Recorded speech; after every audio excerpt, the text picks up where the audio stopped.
Not only do I have the responsibility to prove as an Arab woman that I am not an anti-Semite as a precondition to any conversation, which is what GW had me do throughout, but also in the public eye. The Electronic Intifada. The Electronic Intifada. The Electronic Intifada. This is the Electronic Intifada podcast. I'm Nora Barrows-Friedman. And I'm Asa Winstanley. Welcome back to the Electronic Intifada podcast. I'm Nora Barrows-Friedman. We continue our focus on the targeting by Israel lobby groups of scholars, students, and activists who support Palestinian rights. In January, the right-wing lobby group StandWithUs filed a complaint to the U.S. Department of Education alleging that an assistant professor of clinical psychology at George Washington University, Lara Sheehi, quote, discriminated against Jewish and Israeli students by refusing to accept the lobby's skewed and weaponized definition of anti-Jewish bigotry. StandWithUs has for years targeted academics and students over their support for Palestinian rights and has pressured university administrations to censure and punish those who criticize Israel. In an op-ed published in Counterpunch, Lara Sheehi writes, quote, StandWithUs's contrived complaint is a textbook example of how right-wing advocacy groups take advantage of today's political climate with impunity. They released the complaint to a third-rate Breitbart wannabe rag before the complaint was filed with the Department of Education. They redacted all names at the university save mine. This unambiguously shows their intention not to advocate for students, but to manufacture controversy about my scholarship and activism around Palestine. Joining us to talk about the situation at George Washington University and how academics and students are being targeted is Dr. Lara Sheehi, along with her lawyer, Abed Ayoub, Executive Director of the American Arab Anti-Discrimination Committee. Lara and Abed, thank you so much for being with us today on the Electronic Intifada podcast. Thank you so much for having us and making the time. Thank you. Thank you for being with us. Lara, let's start with you. You talk about your work at George Washington in Washington, D.C., and what started happening once StandWithUs started feeding their Department of Education complaint to right-wing media. This is standard practice, as we know, and as we've documented for a long time, for Israel lobby groups to work hand in glove with far-right publications in order to launch vicious and dangerous smear campaigns against someone they want to silence. You're also being pressured to resign from your position as the head of the American Psychology Association Division 39. Walk us through what happened in January.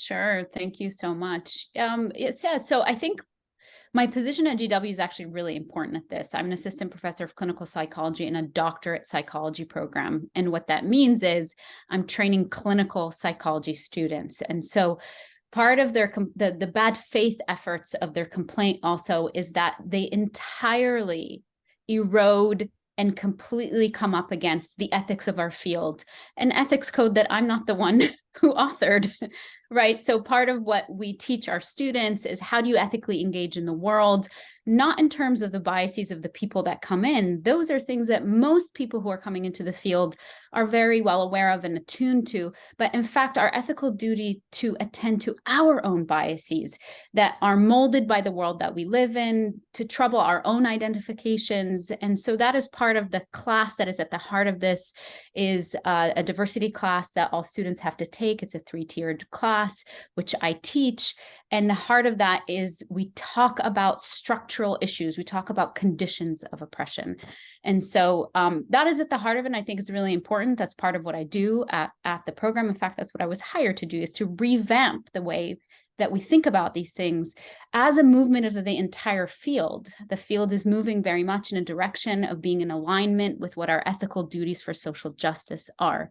In fact, that's one of our aspirational values, is integrity and justice. So that is part of what I do at the program. And in January, I got an email from the Washington Free Beacon and recognize that StandWithUs, who I know, like you said, it's textbook, had released the complaint that they had filed with the Department of Education to them before it was even filed.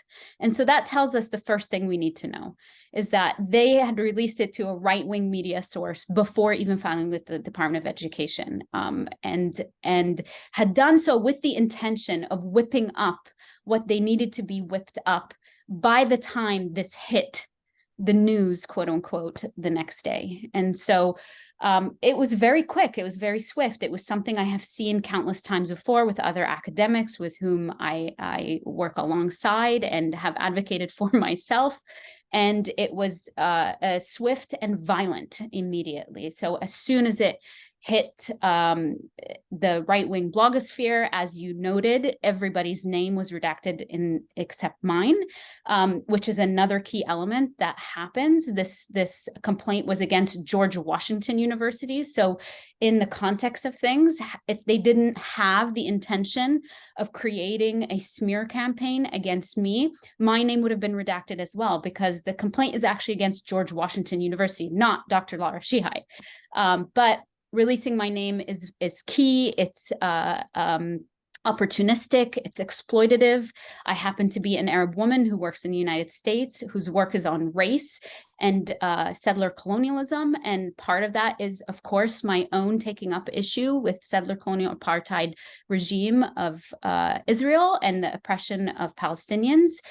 This is not a field I invented. In fact, I count myself to be a good scholar in doing my due diligence and keeping up with the scholarship of the time. That said, I think one thing that I really want to hone in on is part of the bad faith effort is that there's a complete and utter misrepresentation of my classroom, right? That class, diversity class, has no explicit Palestine content on it. It is not a class about Palestine.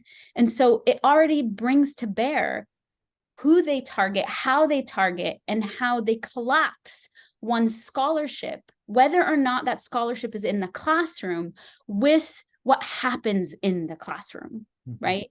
And so I would say that's part of it. Now, of course, there were students in there that had brought to my attention that day their discomfort with a brown bag, a voluntary brown bag that was held off of site of our program, which they didn't have to come to, but they did.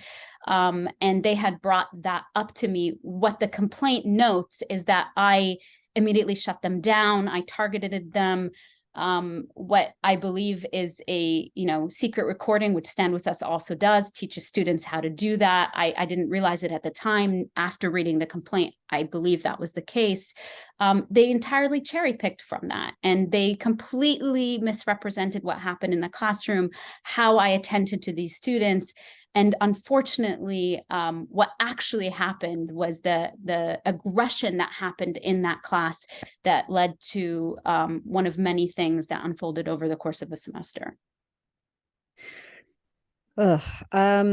And as you know, it's a constant and standard response to weaponize anti-Jewish bigotry, to make it fit into a definition that serves to protect Israel at all costs, conflating Judaism and Zionism, which is, of course, a dangerous and malicious claim. Let's talk about StandWithUs's complaint a little bit more, and how you're fighting it with Abed, your lawyer. Just last month, the Department of Education rebuffed demands by the Israel lobby to use this conflation and redefine anti-Jewish bigotry to include criticism of Israel. But of course, these right-wing groups are not going quietly into the night and just accepting it. They're continuing to pressure the Department of Education. Abed, can you talk about this complaint and how you're defending Lara against it? Sure. Thank you. And thank you for having us on. And I want to, commend Lara for, handling this really in a very effective way. And, she's very strong and very determined to, get the truth out there. And we appreciate that in her as a client, but more importantly, as an advocate and as somebody from the community that's doing an incredible job.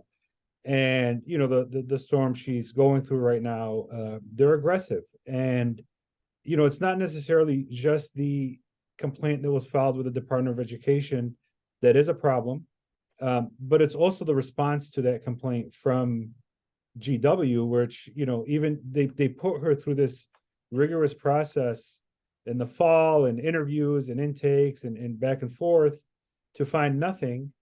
And, a few weeks ago, maybe at some point in January, they come back and say, well, we want a third-party independent investigation, which is, it's unheard of. And speaking to many colleagues in the legal profession, many colleagues, in DC who've handled cases, with GW, this rarely happens. So the fact that they took this unsubstantiated, bogus claim and complaint that they're filing with the Department of Education and use that as a basis to file, to open this third-party investigation, it's very, very problematic. And it tells us there's an agenda there. There's folks within that building, and there's a climate within that building at GW, within that campus at GW, that needs to be addressed. I have no doubt that whatever Department of Education decides or to go through, it's going to find out Laura was right, nothing's wrong, and it's a baseless claim. And it's part of just the tactic. They're doing this as part of their regular process.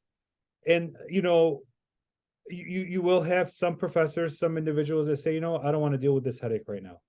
And they'll cave in. But you have to push back. That's what we're doing here. We're pushing back against this. Let the school, they are going through the third party investigation.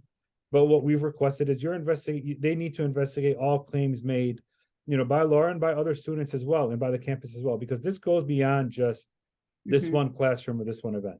There's a climate on that campus that needs to be addressed. There's an anti-Arab, anti-Palestinian, Islamophobic climate, and there's an anti-Black climate that we're hearing about as we start doing our own conversations and intakes with folks related to that campus or have worked on that campus. There's a lot of issues. And what we're trying to do right now, we're going through the process. We are note taking, we're dictating, we're doing what we can to get through this interview that's coming up and to get through the investigation. And then we'll look at what options we have. And we're giving them the benefit of the doubt that, hey, if you're going to do this investigation, do it the right way. There's nothing to hide. I think they're going to be rather surprised at all the evidence and all the proof that, Lara's put together that we have. And then we're going to, look at what options she has without giving out too much of the strategy, but she's going to have some legal options, I would hope, that are available for her. But, if she needs to use those and go down that route, we're going to keep escalating this because, again, we have to push back. They rely on people, being scared, being shaken, or we don't have the resources to eventually give up. But this time we're not going to do that. Yeah. That's right. Yeah. And I've been so appreciative of the support of the ADC, particularly around this issue. And I think one thing to say is that I was a graduate student of GW. And so this story is not new, right? Actually, part of the reason why I came back to GW is committing myself to creating and uplifting the environment that I would want to see on a campus, particularly as an Arab woman. And the number of Arab students that have come in afterwards feeling like they had a space and recognizing, or students of color in general. I want to note also that I have taught this class for over 6 years. This is never, and of course, I've had Jewish students. So the concept that this is happening now, without Stand With Us, this would not be a story, right? And that's the thing I think that we're talking about. And in fact, that GW themselves admitted they knew who Stand With Us is. They understand that it's an advocacy group. And so this is part of what's on the table right now. I mean, one of the things you had asked before about how is this happening in my professional career too, which is why we can't back down, is that number one, it's being talked about as though it's a lawsuit. There is no lawsuit. It's filing with this Department of Education. GW moved before the Department of Education did anything. And so it's created an air as though I'm already guilty, right? Not only do I have the responsibility to prove as an Arab woman that I am not an anti-Semite as a precondition to any conversation, which is what GW had me do throughout, but also in the public eye. And this is what's happening also in my professional sphere. I have been so moved by colleagues who have come forward, not the least of which have been over 200 Jewish colleagues who have stood behind me and recognized themselves that they will, the collapse between these claims that anybody who's critical of the state of Israel is, de facto anti-Semitic, but also attending to the work they have seen me done over the past decade in the field, and how I, along with every other force of oppression, fight anti-Semitism right alongside them. Because why wouldn't we? Right. But I think this is where the racism and definitely the sexism comes in, and how Stand With Us mobilizes these sorts of things to make it seem, right, to close down any sense of support. We have seen a great deal of support come in, and I think that just shows the level of bad faith of this complaint, of this filing, but also in the way that GW has handled it since then. And I think that is what most academics and colleagues are really mortified by. Right. It sets a real dangerous precedent. Yeah, absolutely. And, you know, just talking a little bit more about the context in which Stand With Us is launching this smear campaign and this complaint. I mean, this is the same, you know, George Washington University is the same university that closed an entire trauma center for students because Israel lobby groups got upset that Palestinian students were receiving care after Israel's attacks on Gaza in 2021. It's also the same university where the Israeli government, using an app that they've developed and funded, encouraged its supporters to engage in a cyberbullying campaign against students after they voted to divest from companies that profit from Israel's crimes in 2018. What does this say about, like, why, you know, what is happening at George Washington University specifically? And how is it really just a microcosm of what's happening across the country, across Canada and Europe as well? Yes. Yeah. I mean, you said it, right? This is, and I think this ties into the things that I am responsible to teach my students as ethical clinicians and global citizens of the world. These are conditions, they're structural issues that we see repeated over and over again. It is on GW campus because it is in the fabric of the United States, particularly post 9/11. But of course, we understand what it means to be allied with Israel as a country, and what it means to sort of have that be a part of the cultural aspects of what we grow up in. As Arabs, we understand what that means. We understand what it's like to constantly be targeted on these campuses as we're growing up in our communities, let alone under surveillance of that. So on the one hand, there's a banality to it, right? And that is why you had talked about Stand With Us, like it's textbook, and every major letter that has come out in support has named that. This is not new. Jewish Voice for Peace Healthcare Advisory Council specifically wrote a letter, an urgent letter in support of me, saying, we know this group and this is how it happens. And they listed out, this is the textbook, right? This is what they follow. So we understand that's the case. So on one hand, what's happening in GW is banal. On the other hand, there are particularities that are really important for us to really pay attention to.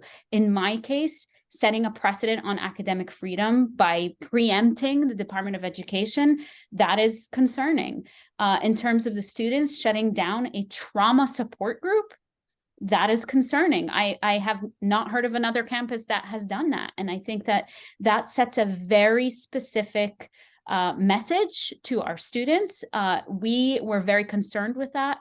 Myself and my students, I just launched a psychoanalysis in the Arab World Lab around students not being able to get mental health care. They are clinicians in training, and many of our students, not just Arabs, were very distraught about the fact that there would be people who would not have access to care based on who they are. And in this case, they happen to be Arabs or Palestinians who had a real urgent need for care, and the university did not allow that to happen.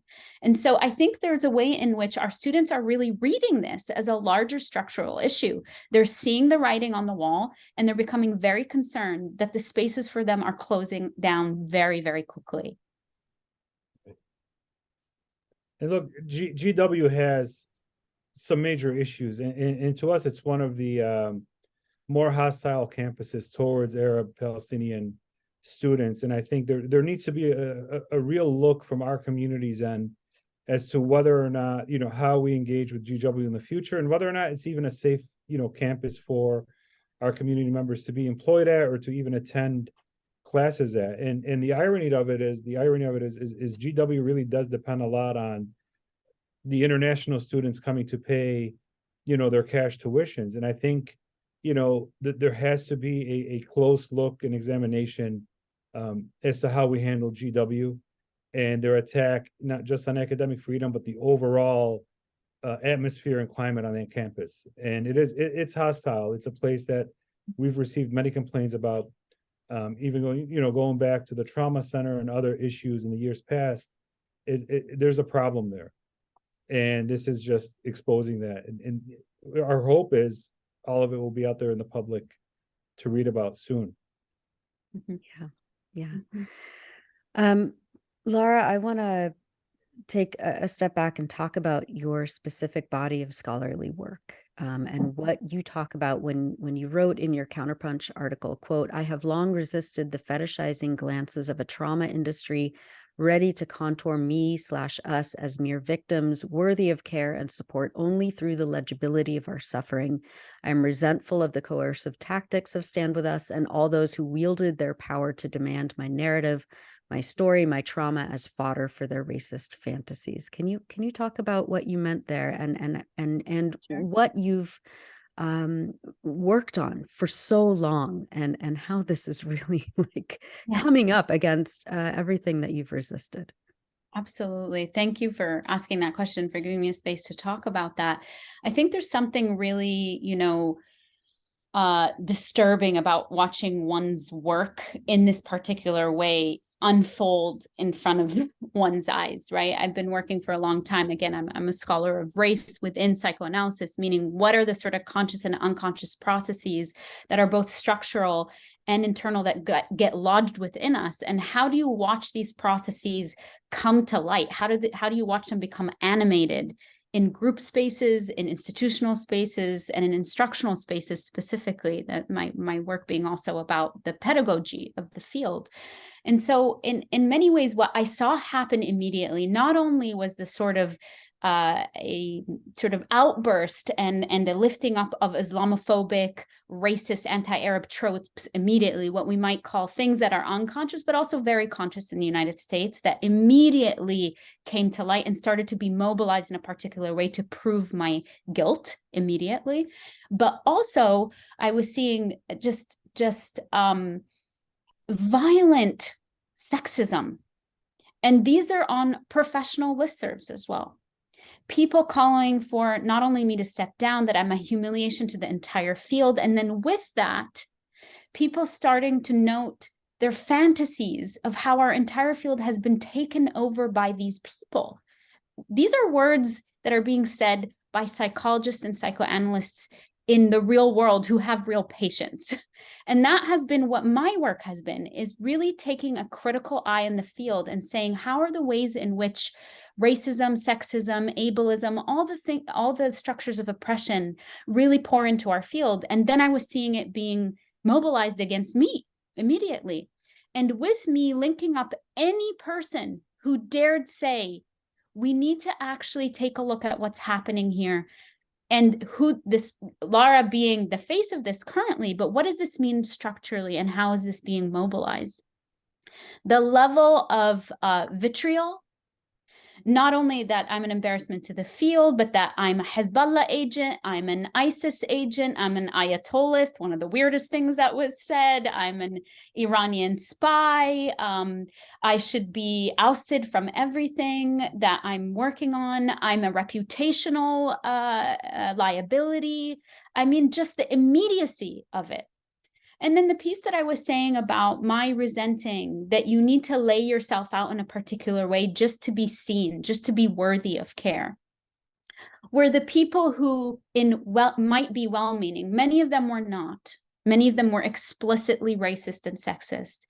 But those who might also, in their innocence, and we know how innocence plays out too, particularly in issues of whiteness and white supremacy, asking for me to explain myself, to going back to my tweets, quote unquote, which were unethically cherry-picked as well, which we understand happens. And quite frankly, a part of me, in my Counterpunch piece, I listed how the unethical way in which it's cherry-picked is also representative of something larger, that when oppressive forces go after you in this way, they also miss out on very important details that those of us who have been under the eye and the crush of oppression for so long, understand is central to our fight. A timestamp that would tell you I'm responding on August 4th of 2020, the Beirut blast, and perhaps that my anger is actually justified in that moment when an occupying force, just like it's doing now in Turkey, right, saying that it's sending aid to Lebanon, after it has been the source of so much destruction in my lifetime and before I was even born. The same thing is doing in Turkey now, mobilizing these aid efforts as part of their larger propaganda and to displace what is actually happening on the ground in Palestine, right? So that is part of how this all came together. And so my counterpunch piece, which was so difficult to write because there was so much packed into there, right? But at the heart of it is how the forces come together to put the onus and the task on us to explain why we might be feeling the way we are. That's a racist act. And it's a parallel act to what I have been asked over and over and over again to prove myself before I even begin to speak. That only happens to folks who are presumed guilty. And oftentimes those who are presumed guilty are a minority in some way or another. We know the history of this country. This is not a new story, right? My dear colleague, Carter wrote a piece also saying, this is not a new story for the United States. So it's a long history. And again, one that, I have history with studying. So it's been so disturbing to watch it happen in such a close way. Yeah, absolutely. Finally, Abed, can you talk about, you mentioned the next steps and the various means of defense and also, resistance against this complaint, but also, if things escalate, what could happen? How important is it to mobilize right now in defense of Lara and other academics, other students who are facing this kind of relentless, racist, bigoted smear campaigns? And what is your advice to people who are facing these, what Lara is facing right now? Thank you. Mobilizing is very important. I think the victims that are going through this, the individuals that are going through this, and this goes across all, the work we do, particularly whether it's victims of hate crimes or individuals that are being discriminated against work, they need to see support, right? And not, let them know that we are, we understand what they're going through. But at the same time, in a case like this, if you don't see the support, it could be overwhelming. And a lot of individuals would sit back and say, well, it may not be worth me fighting this. I don't have anybody behind me. No one is speaking up for me. And it looks like such a daunting task to go through everything. And we have to remember and keep in mind, they have a game plan. They have a blueprint on how to do this, and they're going through it now. And they try to turn and switch every lever at their disposal to stress folks out, to put pressure, and ultimately think you're going to back down. We have to show the support. We have to come out, with statements, with letters, as is happening in this case. But we also need to support and get, legal representation and attorneys to a lot of these individuals. Our office and other nonprofits out there, we can't handle every single case, but the more attorneys we have volunteering and stepping forward, the harder we can push back. Because going into this thing alone, again, it's going to be, overwhelming. It's going to be daunting, but we have to get represented. We have to do what we can, to get the individuals the representation. And then once all of this is done, we can't stop. We have to take a close look at these groups: United We Stand, Anti-Semitism, StopAntisemitism.org. They're not immune to any laws. They're not immune. They can't go out there and practice freely and do freely what they're doing. Ultimately, their time is coming. But we have to put our minds together as legal scholars, as attorneys, to see how could we push back against these guys one final time, and put them in their place. This is what we're going to have to do.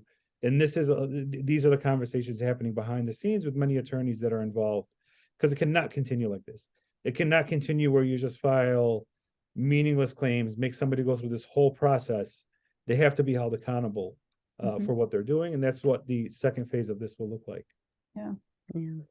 And finally, Lara, what's your advice to other to your students who are facing this, to your colleagues, and to people who, who really value speaking up against Israel's crimes and the crimes of, Western-led imperialism, more broadly speaking. Right. How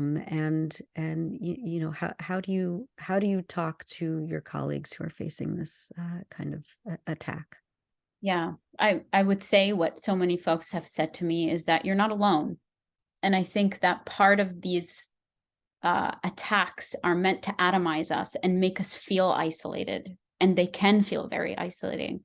And what I would say is that to remember that, like I do with my students all the time, is teach them about structures. Structures are meant to make you feel alone, because when you feel alone, you self-discipline, you silence yourself, you start to forget that there are actually networks of care and solidarity struggles that are there to help you not have to do this by yourself, right?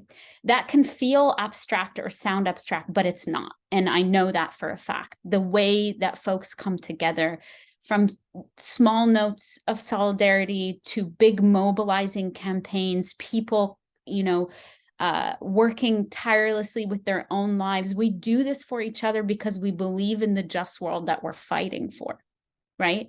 And with that just world, of course, comes these struggles. And that is why we, I think about abolitionists, for example, somebody like Ruth Wilson Gilmore, who always talks about rehearsal, that we rehearse for these moments, we build, we make community with each other. And so even if you're feeling entirely alone, this is what I tell my students all the time, you have a community, and we build on communal bonds. And we say, if larger structures in the state and is not taking care of us, what do we need to take care of each other?